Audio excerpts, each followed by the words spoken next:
Alexa, play Consider Yourself by Max Bygraves on Spotify.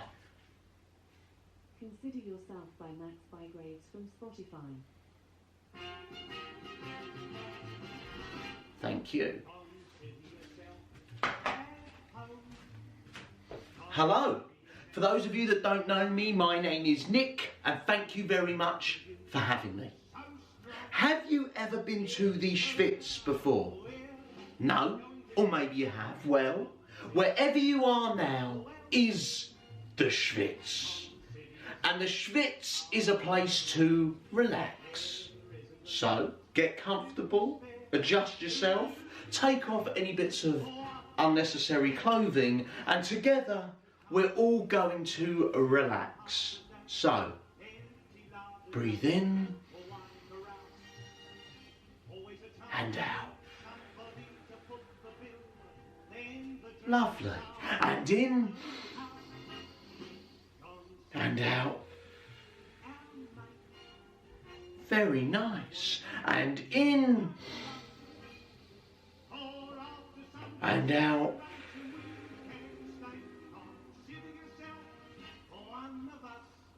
And one more time. And in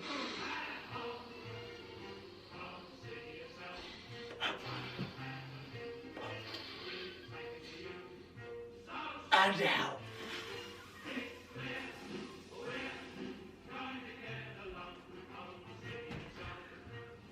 Don't stop breathing, whatever you do.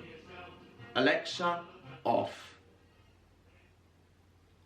This is the Schvitz, the Canning Town Schvitz. Look at your floors. Your floors are covered in tiles. The walls are covered in tiles, and the ceiling is covered in tiles. If you look, all of the tiles are white and green with dirt wedged between the grouting. Over here is a line of sinks, and next to that is a line of shower heads, okay? Because you've got to have a shower before you schmice. Oh, here is the first of the wet steam rooms. That's where you schmice. And there's another one there, and they go down in temperature. That's the hottest one. That's the one I use. Oh, behind it and over there is the dry steam, the saunas. But that's not for me, that's for the Russians. We are surrounded by white plastic garden furniture and a marble bench. In case you get too hot, behind you is the plunge pool. Now upstairs is a cafe where you can get a bite to eat, and sofas which you can recline on and watch the football. Now back down here, if you come along, you get your own locker. And whilst we sit around and recline in the steam, relaxing, we eat fruit like pineapple,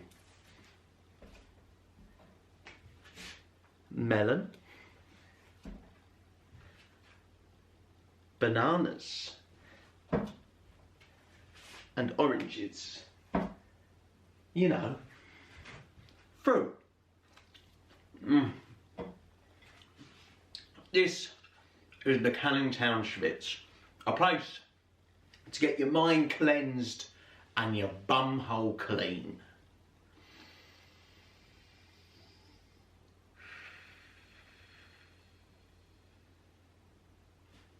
Now, you might be wondering why me, a young man of 31, is here in the Schvitz, a place usually reserved for altar cuckers, old men. Well, I'll tell you. I speak to my Popper Alan about 3 times a week on the telephone, and my Popper Alan is short, round, and his mince pies are going, okay? That means he's going blind. And look, here's a picture of him there. That's him, holding up a pig with my great-grandma on their butcher's stall.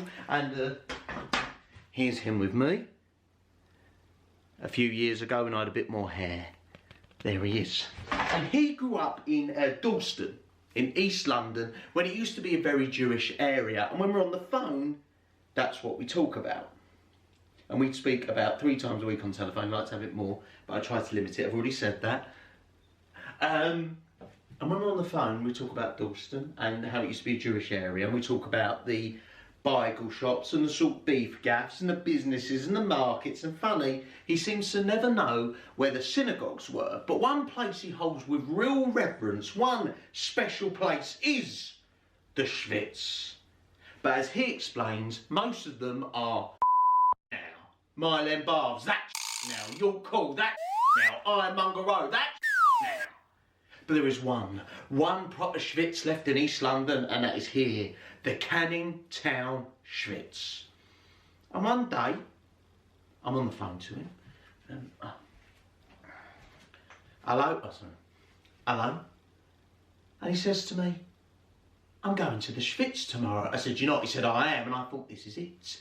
This is the moment where I get to go to the Schvitz for the first time ever with me Papa Alan. So I said to him, well, I'm coming with you then. And there was silence on the other end of the phone. I said, hello. He said, hello. I said, I'm coming with you. He says, no, you're not. I said, yes, I am. He goes, me. I said, I won't do that, but I will come with you. He goes, fine. Come over to mine, stay the night, and in the morning we'll go. So, I made my way over to the promised land, Stanmore, and I stayed the night. In the morning he hands me this robe and we wait to be picked up. And then we hear a honk from the end of the drive. I slap my Papa Alan out to the end of the drive, and there is a pristine white Mercedes, and sat in the driver's seat with spiked up hair and both hands on the steering wheel is the famous Eddie Bloom, who gives the best schmices in London. I put my Papa Alan in the front, I jump in the back, Eddie turns round and says, watch the carpet, just had it cleaned, and we're off. Now, before we leave the land of milk and honey of northwest London, Eddie says we've got another pickup to make. Now, Eddie hardly says a word the entire drive, but one thing he does say is, we've got to pick up the lump of Lokshen. Now, you may know what Lokshen is, and Lokshen is the noodles you have in a chicken soup. It's like vermicelli, only a bit more globby, and I like noodles. I like Lokshen. I like the Lokshen in my chicken soup, and I like it in a pudding, but I've never heard anyone described as a lump of Lokshen before, so I was curious. We pull up outside a bungalow in Edgware with an old black cab on the drive. Eddie once again honks the horn, and we look towards the house. And as we look towards the house, the door slowly opens, and as it opens, it reveals the tallest Jew I've ever seen in my life. Could have been 7 foot. And as he walks towards the car, with his long arms, his long legs and his pot belly, the only words I can use to describe him are, a lump of Lokshen. He opens the car door next to me and he looks down at me, and there is Norman. And as he looks down at me, he says, who the is this? And then my Papa Alan turns round and says, that's my grandson, that's my boy. And then Norman gets in the car seat next to me and he starts asking me question after question after question after question after question. It's an interrogation. And I'm doing my best to answer these questions, but after a while, I have to ignore the questions, because what suddenly comes in my mind is that within the hour, these 3 men are going to see me completely naked. And my Papa Alan has never seen me naked. My Papa Alan has never seen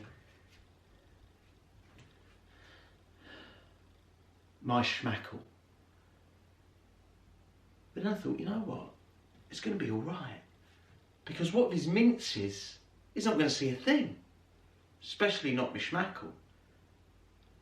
But what about the other 2 men? They were going to see me naked. But I thought, no, it's going to be okay. There's going to be a lot of steam there. That might cover me up. But what about all the other men down there?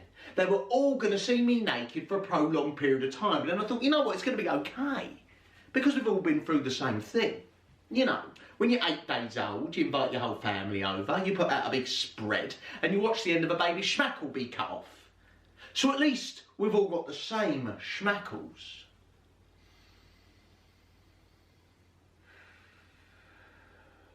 But there was a time when I thought my schmackle was different to other schmackles. I'm in primary school and I'm 7 years old. And I'm in primary school and I'm in the toilet. And in the toilet, we've got those long tin silver urinals. They're like troughs. Do you know what I'm talking about? You know what I mean? They're like trough silver urinals. And I'm there, I'm 7 years old, and I'm having a pish. And as I'm pishing, at the bottom of these urinals, these little orange urinal cakes that are just there to freshen up the gaff. And I'm pissing. As I'm pissing, I see the cake moves a bit. So, I pish the cake up. And I pish the cake back down. And I pish the cake back up. And I pish the cake back down. And just as I'm about to go on my third rotation, I hear the door go. I turn and I look and I see ginger hair, freckles, it's Dudley Gabriel, boy in my class. And Dudley comes and plonks himself right there. He doesn't know the code. Even at 7 years old, I knew the code, that when you're having a piss, you leave at least one gap between you and the person next to you. But Dudley Gabriel, bold as brass, comes and plonks himself right there. So now the pair of us are pissing right next to each other. And you know, I'm 7 years old.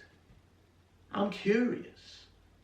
I've been to Spain, but other than that, I've barely been outside of Woodford Green. I think to myself, I'm going to have a little look. I'm going to see what Dudley's got. So I just contort myself round and I have a little peek. And I realise there's something going on here. Dudley has got something different going on. So I decide to go in for a closer look. By this point, I've finished pissing, so I'm just holding my schmackle, staring at his. Dudley eventually finishes, puts himself away, he goes off, and I do the same. And I go back to class, and all I can think about is Dudley Gabriel's schmackle. Dudley has got something extra on the end of his. It looks like he's got a piece of bacon wrapped around the end of it. I get in the car on the way home, I'm thinking about Dudley Gabriel's schmackle. I get in the house, I'm thinking about Dudley Gabriel's schmackle, and I say to my mum, Mum, what's wrong with me? She goes, what, do you want a list?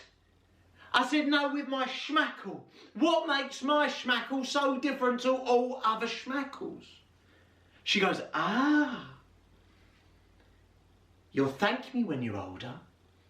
It's cleaner and girls prefer it. And apparently, I signed a contract before I could hold a pen.